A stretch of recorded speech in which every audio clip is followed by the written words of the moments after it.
Я потама Оны айтпай қойшы, оны айтпай қойшы. Ол кезде ебать! Жоқ, ол фигня, короче, мен ана...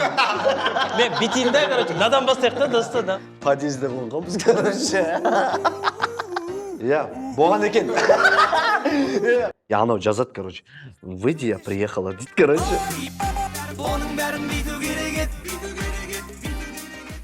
Ассалаумағалейкум қазақ елі, бұл қарапайым шоу, бұл жерде қарапайым адамдар мен қарапайым әңгіме.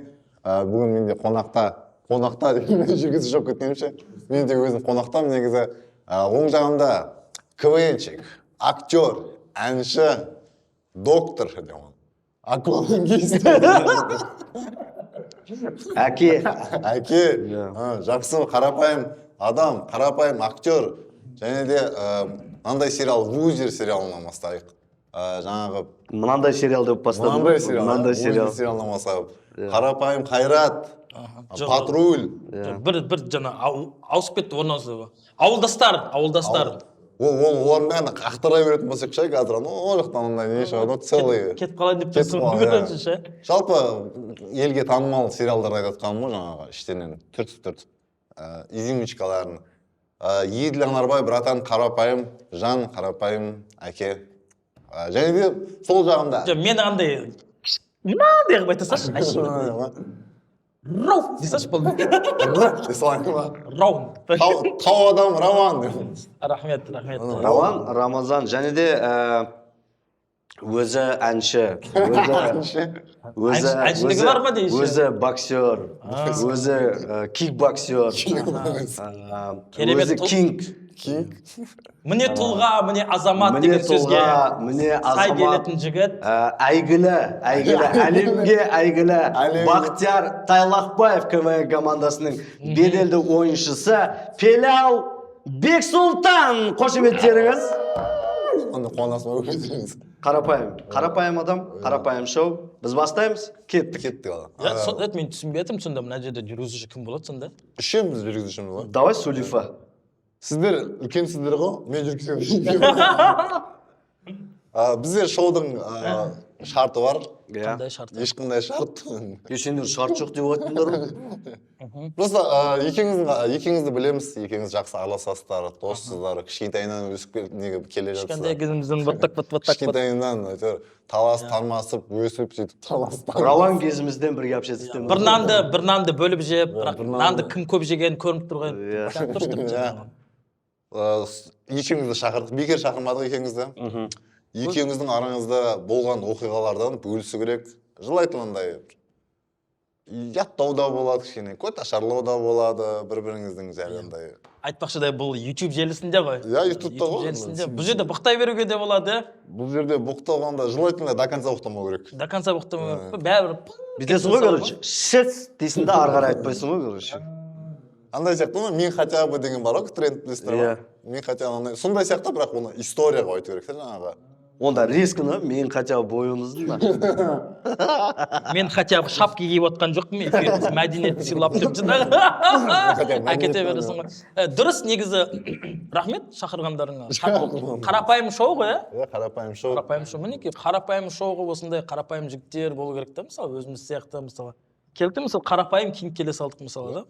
Тұрдымда, жуындымда, жуында келе салдым, мысалы. Қарапайым жерден сұрады. Бұл жердің қарапайымдылығы соншалықтан басқа подкасттарға барасың ғой, бетіңді грим жағып, анда бояп, сөйтіп, бұл жерде әшейін, братан, жүрсей, кеттік, подвалға түсе берсей, дей салады екен да. Бұл жердің қарапайымдылығы до того подвалда түсіріп жатыр. Подвалда түсіріп жатыр қой, сет деген жоқ қой, ұстамайды ғой, короче. Енді күшті. Бұл жердің еще қарапайым адамдары ғой, ондай сериал қандай кино нелерге түссе де қарапайымдылық танытып келе салады жаңа подвалға. Мысалы Еділ брадан жақында Патруль сериалына түсті. Патруль сериалын білесіздер ғой? Қанша жыл болды? 10 жыл болды. 7 сезон. Уже 10 жыл болып кетті ма не? Киносына түсті. Оған дейін біраз нәрселер өткен шығар, бірақ Патруль сізге қатты ұнаған сияқты да негізі. Ал жаңада шыққан кезде айтып отырсың, Патруль негізі Патруль жайында көп айтуға бола береді деп ше. Патруль жайлы мәңгілік айтуға болады. Мәңгілік айтуға болады, иә. Біз 2015 жылдан бастап ол жобаны бастадық. Міне бүгін қанша 2025 жыл, 10 жыл құрметті патрульге атсалысқан, патрульге келем деп тұрып келе алмай қалған адамдардың бәрін 10 жылдық мерейтойларыңмен шын жүректен құттықтаймыз. Қарапайым ғой біз бәрі біздікі. бір қызық айтып берейін бе, короче. Мен кейінгі кезде, короче, бір-екі мәрте болды, короче. Братан, ты же в этом же, в патруле же, да, снимался? И одан кейін түспеген сериалдарды айтады да, короче, ауылдастарды айтады, бірақ ауылдастарға түскен, ты же в патруле, да, снимался дейді. Сол патруль демекші да, осы мен неғып патрульге түспегенмей. Бәрі менен сұрайды, осы сен неге патрульге түспегенсің деп ше. Сен просто бойың жарамай қалған ғой. Бойым ба? Бірақ Сен негізі бойың жарап тұр, братан. Мен бойым өтіп тұр ғой. Бой өтіп тұр. Түрім өтпесе де бойым өтіп. Ол жерде просто түрге қарамайды да, короче. Ол жерге түрге қарамайды. Ол жерде чисто бойға қарайды екен да, короче. Патрульде ешкім түрге қарамайды. Видосмотрдан өте алмайсың бойдан. Енді братан жайлы бір история болса. Енді жоқ, бірінші патрульді айтып кетейік те, до конца кетейік те патрульді айтып. Енді қалай съемка жағы қалай болдığını көрермендерге шамалы айтып кетейік те. Негізі Ең қызық момент көрермендер үшін қай серияда? Братан, сен осы бірінші сезоннан бастап келе жатырсың ғой патрульде ше? Саған ұнаған сезон, қай сезон қатты ұнады саған? маған Талдықорған қатты ұнады. Талдықорған? Иә. Не істедіңдер Талдықорғанда? Талдықорғанда просто... Несімен ұнады? Жоқ, Талдықорғанда вот именно ештеңке есімде жоқ. Сонысымен қызық. Әйтеуір бір қарасаң Талдықорғанға барасың, бір қарасаң Талдықорғанда қайтып барасың. Хочу кино түсіріп келемін. Негізі сен де түстің ғой патрульға? Соңғы 2 сезонда түстім. Соңғы 2 сезонда түстің. Қалай өзің жалпы? Маған негізі семейдегі соңғы сезон қатты ұнады. Иә, семейдегі. Өйткені семейге барғанда бізді кәдімгі күтіп алып, кәдімгі аяғым жерге тигізбей кәдімгі патруль семейде түсіріп жатыр деп, кәдімгі көшеде көрген адамдар бәрі, иә. Ол жақта жақсы көреді екен. Шығыстың адамдары шіле қатты ғой. Қонақжай болады негізінде. Сыйлап кетті кәдімгі. И сценарий да ол жақта андай толық метражды патруль толық метражды фильмін жаңағы семейде түсірдік. Бұйырса барлық кинотеатрларда көрсетіледі. Маған қатты ұнады толық метражды. Өйткені ол жақта жаңағы каст бар ғой, актерлар бар, неше түрлі актерлар жаңағы бізде еліміздегі мен деген актерлардың бәрін шығарып еліміз қояды, шетелден алып. Иә, мен жаңа байқап қалдым, трейлерден жалпы құрметті көрермендер, актерский состав енді мықты, действительно мықты. Енді спойлер болсын, шетелдегі актерларды айта берсек болатын шығар. Шетелдегі актерлар Оны бәрін салып тастады қош, инстаграмға салып тастады. Өздеріңізге белгілі, что было дальше жобасының беделді мүшесі, Тамби Масаев келіп түсті. Және де Камызяки командасындағы Ринат келіп бізге түсті. Өте қарапайым жақсы жігіттер екен. Одан бөлек өзіміздің Қазақстанында мықты не бір актерларды. Мысалға Еділ Анарбай дейш. Мысалға Еділ Анарбай, Асан Мәжитті көріп қалдым мен бағана мысалға. Өте мықты актерлардың бірі. Маған сол кино ұнады қатты. Бұйырса күтеміз кинотеатрлардан. Болды, я, мен де күтемін.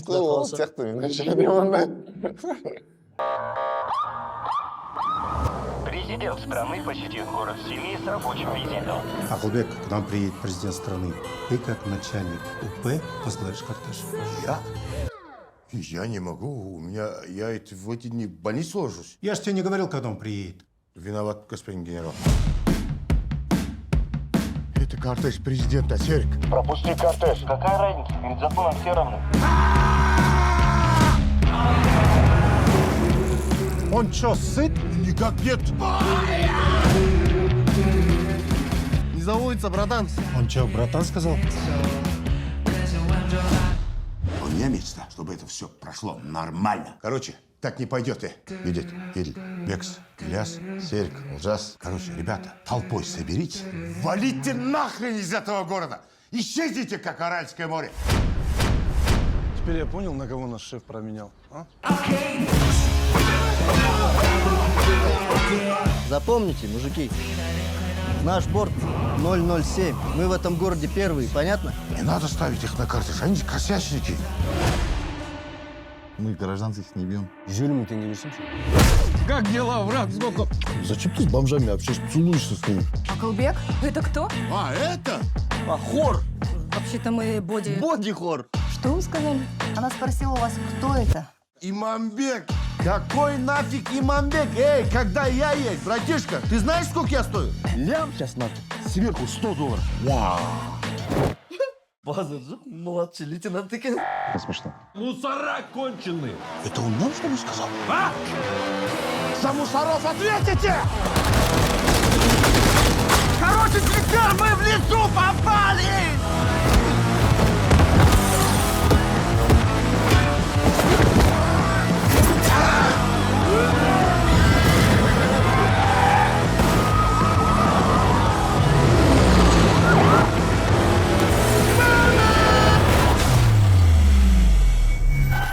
У нас в стране 94% сотрудников. Вот 6% тупиц. Вы уволены все! Заткнись. Ну и что обидно? Да, не поставят нас на кортеж, что нам делать? Что ты мне это говоришь? Вот шеф... Сверх, кино и на маши. 10 апреля. Право прими. Право прими, говорю. Үйленбей жүрген жастарға бір ақылын айтып жіберсең. Үйленме! Үйленбеңдер деп. Үйлениңдер, ертерек үйленген дұрыс. Иә, әрине. Мүмкіншілік болып жатса, жақсы қыз болып жатса, бірден үйленбей, резко үйленіп кетіңдер. Жалпы үйленген жақсы екен, бірден 10 килограмм қосып алдым. Үйленгеннен кейін андай екен, короче. Телефон бересің, зарядка қойсашы деп. Қолыңыз ара ма? Андай жан ана ете салшы, ете Бұл салшы. ше білесің ба? Үйленгенде қандай қызға үйленді білесің ба? Қандай қызға? Өзінен... Патама дел деші. Я патама Оны айтпақ қойшы, оны айтпақ қойшы. Айтайын, ақыры айтайын. В общем, Короче, 2006 жылғы 2006 жылы 2006 жылғы қызы үйленді. 2006-та бұрын Сен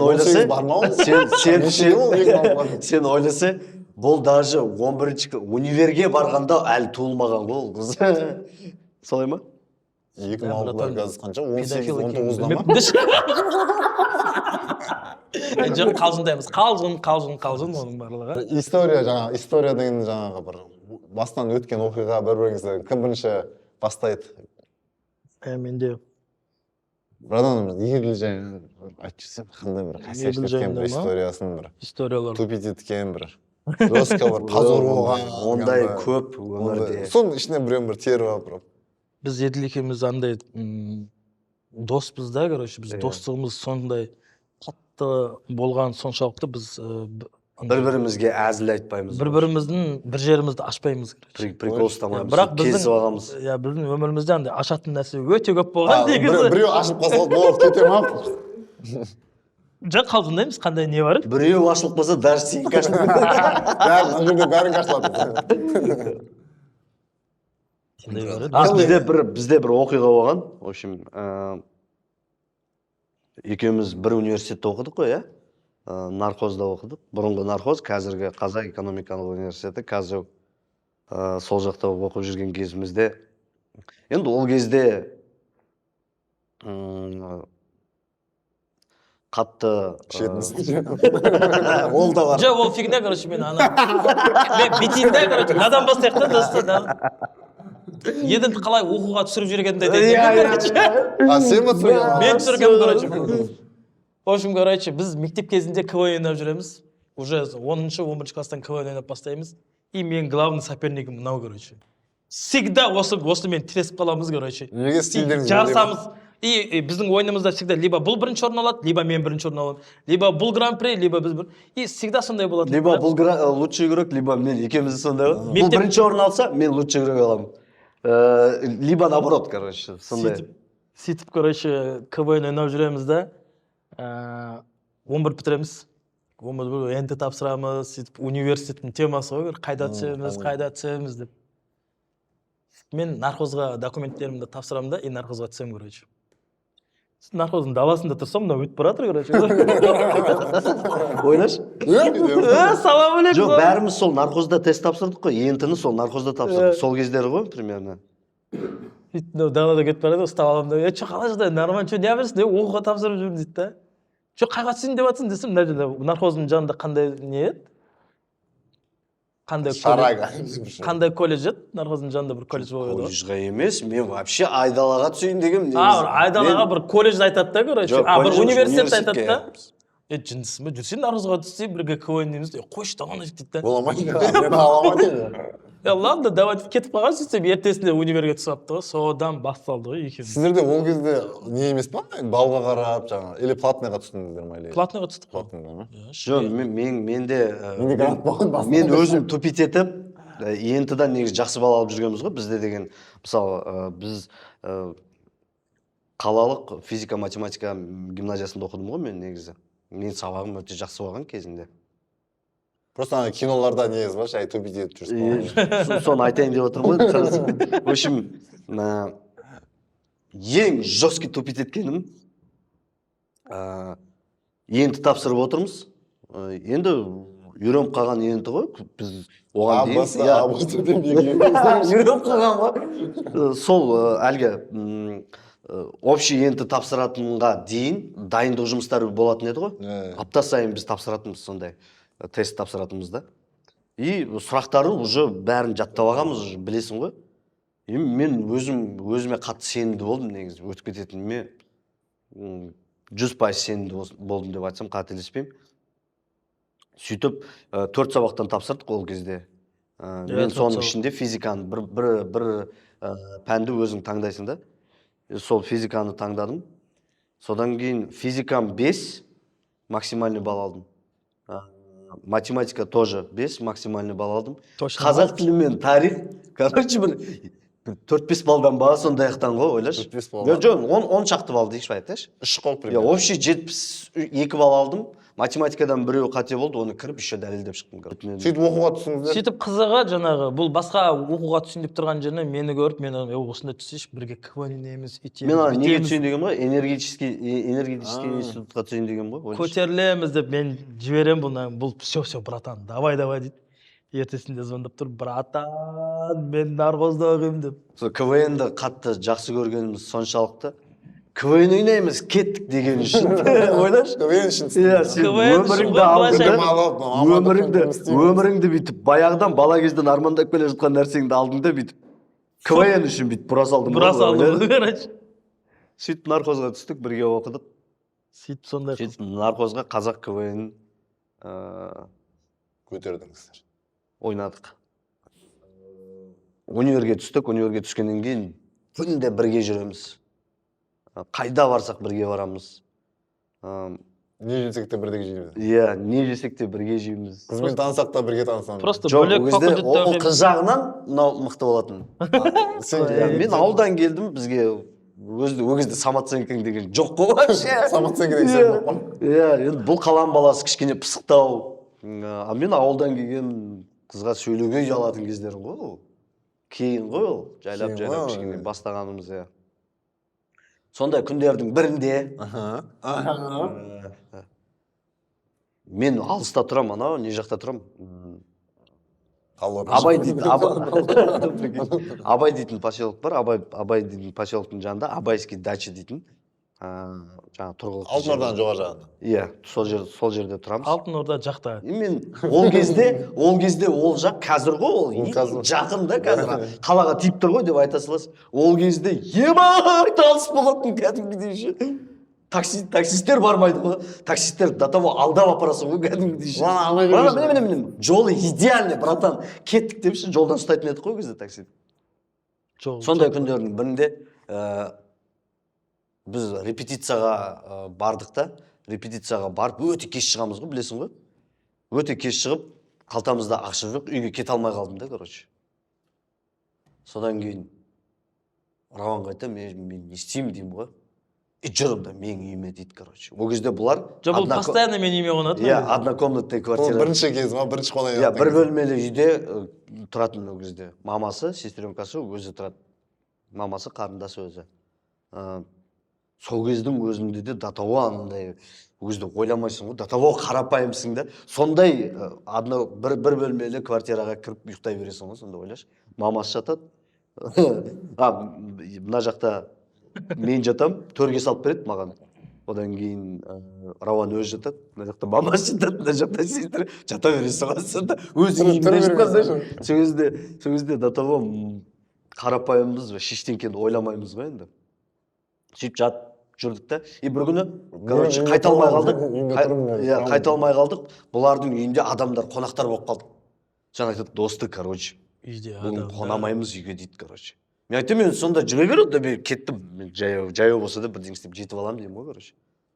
Мен сен жұмысың ба, қалай тастап? Ол кезде андай ғой, андай. Понятие ма? Понятие ғой ол кезде деген кәдімгідей. Жоқ, мен сені тастап ешқайда жібере алмаймын, жұмысың ба дейді. Бірге жүреміз. Бірге жүреміз. Таңға дейін не істейміз? Мен білмеймін деді. Жүрейік осында районды аралап жүрейік деді. Екеуміз районды аралап бір-ақ сағат аралайсың ғой, ары қаратай қызғанды, шаршап кеттік. Ұйқы келе бастады, жайлап. Қаяққа қонамыз?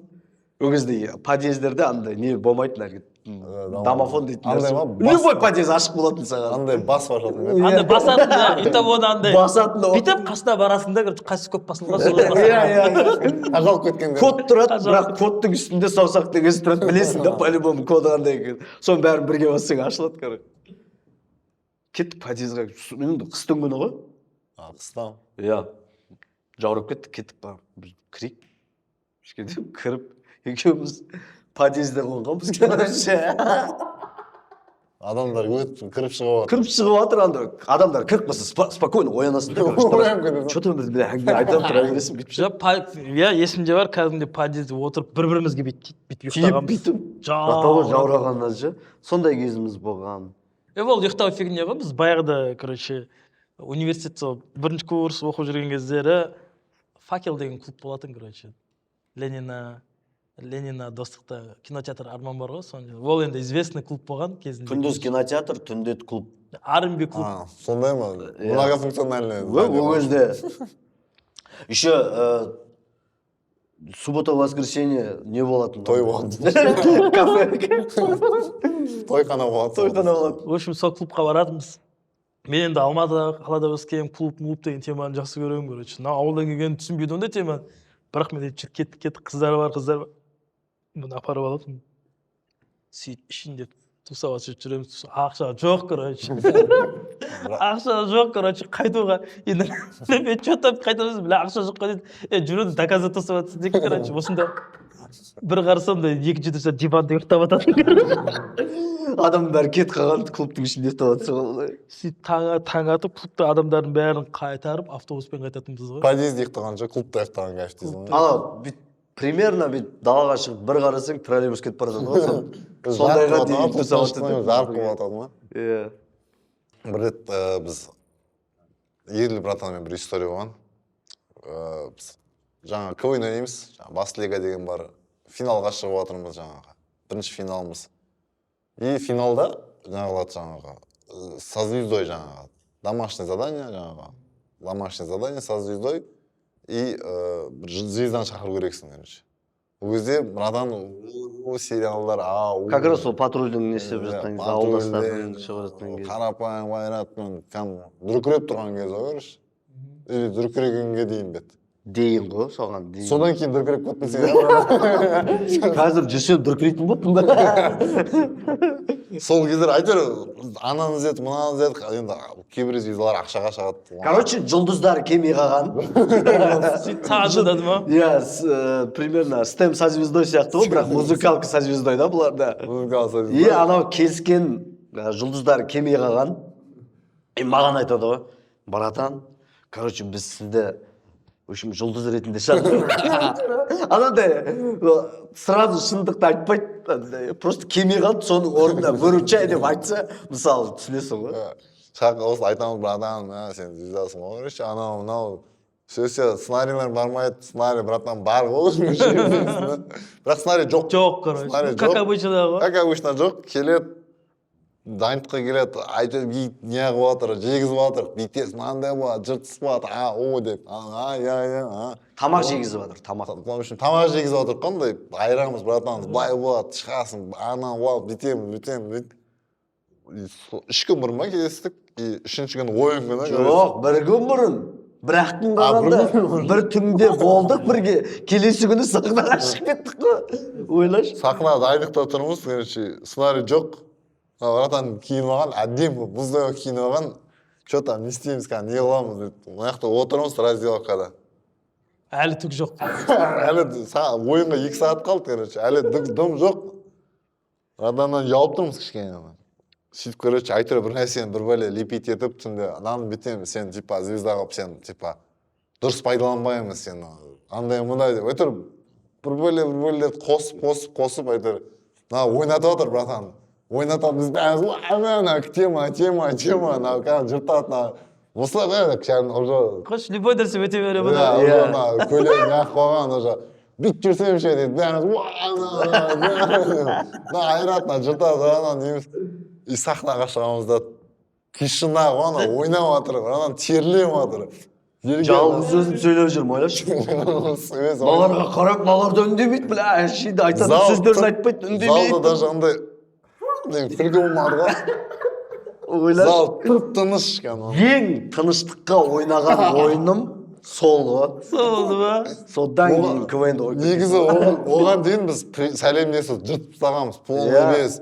Там сұрақ жауап. Бірінші орында келатыр. Бірінші орында там 0 қанша, 0 почти 1 балл алып келатырмыз алдымыздан ше, Алматинский жаңағы команданың алдына 1 балл алдыға келатырмыз ғой. 3 рет күлдірсек болды ғой, мына жерде сахнаға шығып ше. В принципе. 1 рет күлдірте алмай қалдық қой. И андай брадан теле көріп тұрмын андай ше. Қатты беріліп ойнап жатыр. Еділ ба? Қатты беріліп ойнап жатыр. Бірақ кірмей жатыр қандай жер. Енді өтірік нәрсе ойнап жатыр қой, енді өтірік. Көрініп тұр енді. Көрініп тұр енді. Ішіне братан болт қоя саламыз ғой. Сөйтіп қатты алдап жергенбіз братан андай. Сен бүйтесің брат, сен жыртасың, бүйтесің, сөйтесің деп. Сахнаға шықпасам мен. Дым ренжіген жоқпыз енді өзіміз ғой. Өзім ештеңе жазбағанбыз енді. Келді, көмегін берді, шығып берді, ойнатып берді. Зато ол маған үлкен сабақ болды. Сахнаға ешқашан дайындықсыз шықпау керек негізі. Бірақ содан кейін білесің ба, сол жылы бітті, жаңа жылдың алды болды. Келесі жылы братан бар ғой, стрелять етті ғой. Жаңа қарапайым қайрат шықты, ары қарай деген. Братан таппай қалдық қой. Айтып olsun, бұрында бізбен... Қазір осы шоуға да маған гонорар беріп жатыр ғой, білесің ба? Негіз біз братан жолмас жедік десек. Өте, мен сол кезде сендермен танысқаныма өте қалғам сол кезде. Прикинь, обычно бір кішкене әзілдесең адамға кіріп, 4-5 андай бір любой нәрсе кіре беретін адамға да өтпейді ғана ештеңке ойлашы. Андай болады ғой, кейбір адамдарға бүйтіп саусақ көрсетсең де күле беретін адамдар болады ғой. Датаво солардың өзі бүйтіп отыр ғой, бүйтіп. Қашан күлдірді екен деп отыр. Не болып жатыр мынау? Не айтып жатыр мыналар деп ше. По идее жаман. Сондай кезім болған. Бірақ бізде ондай ойын болып бет, негізі вообще болмаған не бізде ондай еще қарасайшы, бізде ондай ешқашанда болмаған ғой, тыныштыққа өткен кезіміз деген нәрсе. Ондай болмаған. Бір рет білесің ба? Иә, болған екен. Болған екен. Короче, білесің ба әлгі сборная Түркістанмен орысша Таразға барып еді ғой, есіңде ба? Иә. Таразға барамыз, короче, өзіміздің багажбен барамыз ғой, басқа жақтарға фестивальдарға барсақ. Кешасыз ойнаған кезде ба? Иә. Жоқ, Кешамен ойнаған кезде. Кеша деген ол Еркебұлан мырза. Еркебұлан, иә, біздің сенсей. Біздің алтын братан. Платинум братан біздің. Иә, уже платинум қазір. Ағамыз біздің. Ағамыз. Сөйтіп? Сонымен сояқта өтпедік. Бір ойын болды бізде. Бір ойын болды, короче, фестиваль. Тараздікілер шақырды, бірақ орысша деді да, короче. Сөйтіп кеша бәріміз жинадық. Фигня. Бірінші орынға бәленбай ақша жаңадан тігіліп бастап. Енді ақша тігіліп жатқан. Енді ақша тігіліп жаңа бастап жатқан кезі болды. Сол неше еще ақыл братан бар қасымызда. Иә, қасымызда өзіміздің Ақылбек ағамыз бар Дашан. Ол біздің ойындарды жібермейді. Қай жаққа барсақ та бірге барып көреді отырып. Сөйтіпті. Примерно бір жаңағында 2 сағаттық репетиция болды, дайындап, бүкіл багаждың бәрін шығардық. Балтовый әзілдердің бәрін апардық, кіреміз. Амандасқан кезде анандай былай қарсы алып алады ғой. Иә, енді ол кезде 2008 чемпионымыз, Орысша лиганың чемпионы болдық уже. Бит тұрған кезіміз ғой жаңағы. Жүклеп тұрған. Иә. Сөйтіп тұрған кезіміз Таразға барамыз. Встречайте на сцене сборная Туркестана, дейді. күтіп алатынбыз, Выход шығамыз, эффекті болды. әзілдерімізді айтамыз, кірмейді вообще, прикинь, бір шутка кірмейді. Сөйтсек, біздің әзілдердің бәрін Тараздың балалары алады екен да, қойып өздерінде қоя береді екен, короче. Сол кездері ма? Қойып, иә, прикинь. Сондай кезде болды. Не болыватыр деп жатсың ба? Сахнада не болыватыр? До того біздің әзілге ана залдан сөзімізге қосылып отырған адам. Жоқ, кіргендері болды. Болды, иә, бір-екі. Кейбір шуткалер вообще 0 болды да, короче. Иә. А біз енді всегда жарасында жігіттер тұрғыстан всегда бірінші орын жарып жүрген біз ондайға үйренбегенбіз да. Іштеріңізден на кәс келесі Ол, сол, мен негізі КВНді сол ойыннан кейін қойғам деген. Сөйтіп сендер мені мақтап сахнаға алып шығып, қуазы. Там тырыс, ана бір мәжіліс өтіп отқан сияқты жерде. Мәжілістің өзінде сәл қазір кішкене. Мәжілістің өзінде бір. Дейді ғой, анада жоқ қой. Ол ойын зато, брат, ютубта жоқ. Мен іздедім. Мен соған, білесің ба, мен соған қалай қуандым. Эфир болған жоқ сол кезде еще. Негізі эфир бар. Эфир бар ма? Негізі болған, толық болған. Біздің сәлемдесу бар, кес болған. А бірақ толық несі жоқ. Сол ойындан кейін барып жағып кеттік. Сол ойындан кейін жалпы КВН тоқтады негізі. Иә, жалпы сол КВН арқасында қазір сериалдарда, киноларға түсіп жатырмыз. КВН үлкен мектеп. КВН-ға әрине біз рахметімізді айтамыз. Ешқашан ұмытпаймыз. Бірінші орында біз үшін КВН. Балаларыңыз КВН ойнайым десе, құрметті көрермендер, міндетті түрде жолына бөгет болмаңыздар. Сериалдан кейін сәуірде бұйырса барлық кинотеатрларда патрульдің... Именно осы кинотеатрда айта алмайды екенсің, байқадың ба? Бағанадан бері айтып. Барлық кинотеатрларда.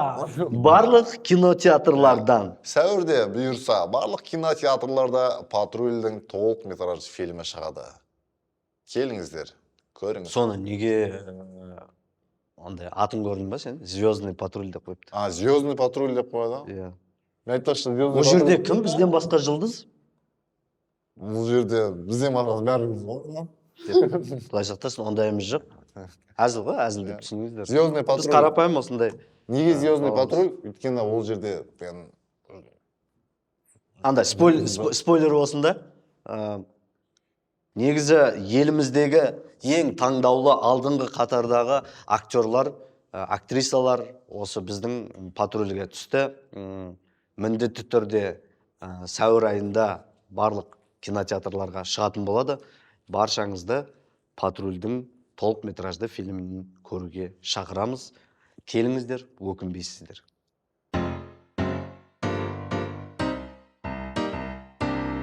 Тағы историяларыңыз бар ма айтатын? Менде жоқ. Бармасы деді. Сенде көп қой негізі историялар.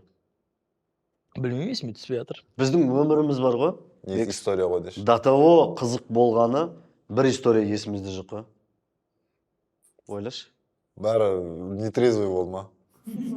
Ол да бар.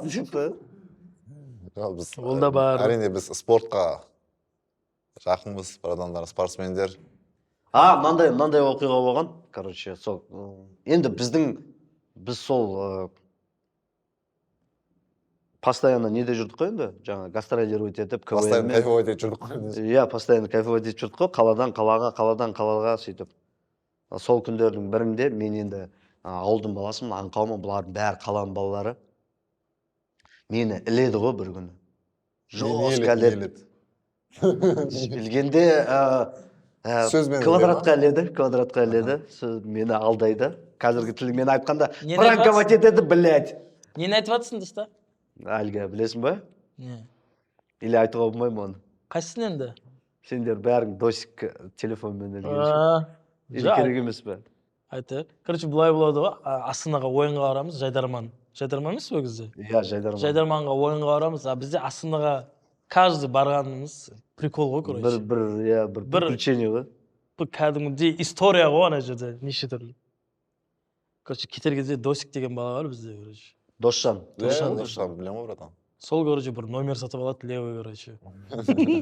Біз ол кезде, короче, хит болып жүрген кезіміз ғой, уже андай қыздар сынып, андай қыздар бір поклонницаларымыз бар, о, жарайсыңдар жігіттер деп суретке түсіп. Бірақ ол кезде біз DVD-дің пірі едік. Бізде чисто DVD-ден көретін короче. DVD и бізде чисто эфир еді ғой кезде. ОРТ Евразиядан ба көрсететін еді ғой. ОРТ. Уже жұрттар тани бастайды, короче, и до сих пор телефон сатып алады да, номер сатып алады да, короче, техничті. И уже астында пойызға отырғаннан бастап маған жаза бастайды ғой. Агенттен эле как дела? Чисто СМС-пен, СМС-пен ғой. Привет, как дела? Оның алдында недавно бір ойын болған, короче. Сол, вчера, блин, ты самый лучший был, ты был самым лучшим игроком, ты мне понравился, деп, мынаны уже қыздырған ғой, короче. орысша жазады, алып келеді. мынандай. Мен еще бұлардың өздеріне алып келемін, қараңдар, мына былай жазып қараңдар. И қараңдар, қыздар тартамын деп, мынау барғаннан баса, ана досик барғанша переписываться еткен ғой. Мынау білмейді, біләс сынып. Уже ойша үйреніп тағасың. Иә, менің ойым бәрі уже, примерно кешке жақсы кеш болады деген ой болып тұр ғой менде негізі. Көңілі отырыс болады деп. Ал ол сөйтсем, оказывается, досжан екен, в общем. Жоқ, бәріміз отырып та, короче, жігіттер қазір мен келем дейді. Қазір мен келем дейді, қағаз көресіңдер ғой дейді, короче. Жаңа кездесуге шақырған ғой. Анау кезде шақырып, кетіп қалады, короче. Досик бәріміз. Еще бұлар бітеді ғой, қарасайшы, ең қызығы. Бұлар, короче, андай ғой, магазинге кім барып келеді дейді, короче. Ешкім бармайды ғой ондай кезде. Мен бармаймын, қойыңдаршы, бармаймын дейсіз, короче. И маған жазады жаңағы. Выйди, я приехала, адрес кім, пожалуйста, дейді маған. И мен мінем, мынандай деп адресті жіберем, короче, балалардан сұрап аламын, мен маған жазып отыр, қараңдар, қыз деп ше. И айтады маған, короче, магазинге барасың ба дейді, балалар айтады. Жоқ, мен бармаймын деймін, короче. Я анау жазады, короче. Выйди, я приехала дейді, короче. Жаңа магазинге барам, кім барады деп отыр едіңдер ғой, что там, давай теңгелерін беріңдер, мен магазинге кеттім деймін ғой, ананы сылтарып айтпаймын қойшы ана. Сол мен сөйтіп талай рез магазинге барып қайтқам ғой, далаға шығам, жоқ қой ешкім. Еще Звондайсың, а? Ты звондаймын. Сонша уақыт бойы сөйлескен, бір звондап сөйлеспедің ба сонда? Звондаймын, қыз алады ғой. Біз, короче, бір қыз шақырып қойғанбыз, короче, тағы да. Ол қыз жаңа тоже курста ғой, короче. И ана өтіріктен ойнатқызамыз ғой, короче. Ты где? Я же вот же стою, короче. Я же... ты где запарилась? Жынданады, короче. Жоқ, басында бір рет кіреді, өтірікте ана кеме ғой, я, блин, не нашла дейді. Ана телефон алмай қояды. Жынданып кіреді, короче. И тұрады да қайтадан тағы шығып кетеді. Тағы да далада жүріп, қайтадан кіреді, короче. Астанада суық еще.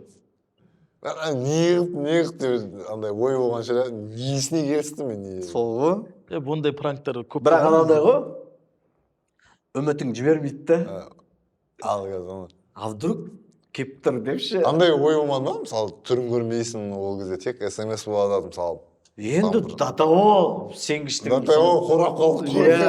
До того қорап қалғансың. До того кезде қорап жүрген еді қой. Жоқ, ол кезде просто, блин, ты такой красавчик, ты мне понравился деген сөз болды ғой. Болды ғой соған. Соның өзі уже кім болады ғой, короче.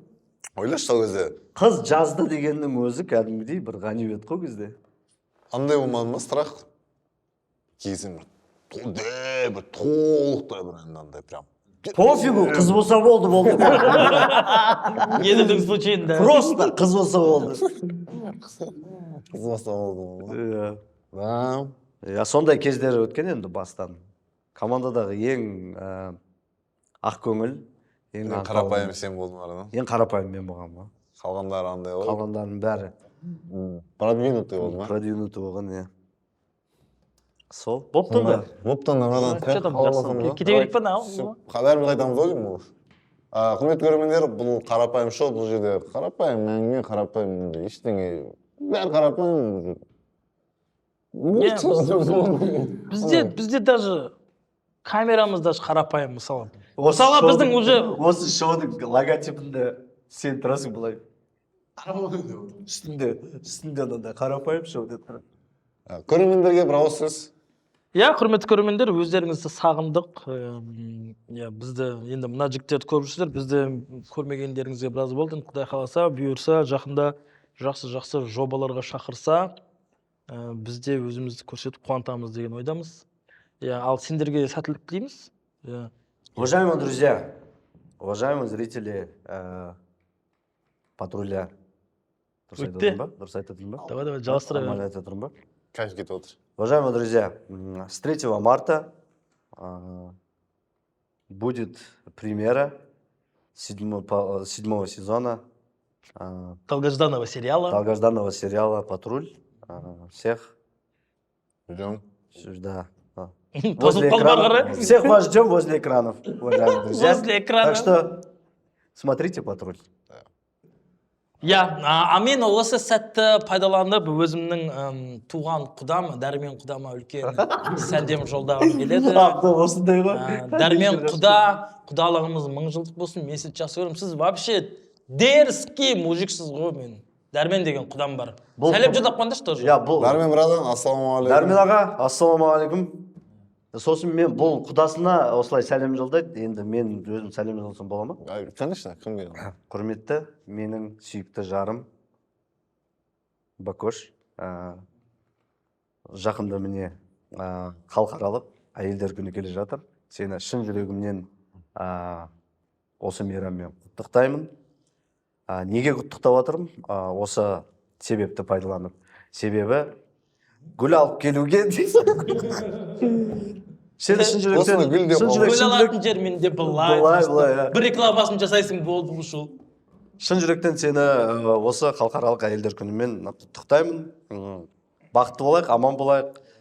Барша мына құрметті көрермендерге өмірлеріңіз бал болсын. Әрдайым өмірлеріңіз шаттыққа толы болсын.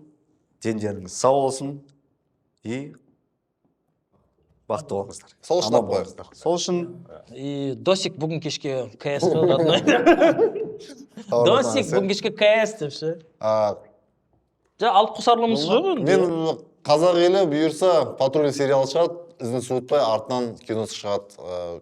Киносында мен сіздерге бір қызға айтып кетейін, бір мат жаңағы боғауыз сөз жоқ. Қойш. Я, жалпы келіңіздер, көріңіздер, қызық болады. Давайте, рахмет сіздерге рахмет көп-көп. Я, үлкен рахмет. Комментария жазып кетіңіздер, лайк басыңыздар, там патрульдің қанша болды көріп жүргендеріңізге, қанша кім ұнайды сіздерге. Жалпы комментария жазсаңыздар болады. Қарапайым комментарияларда болады, любой смайлик анау. Я, достар, бұл қарапайым шоу, кездескенше сау болыңыздар. аман болыңыздар. Не? Күліп кеткенсің.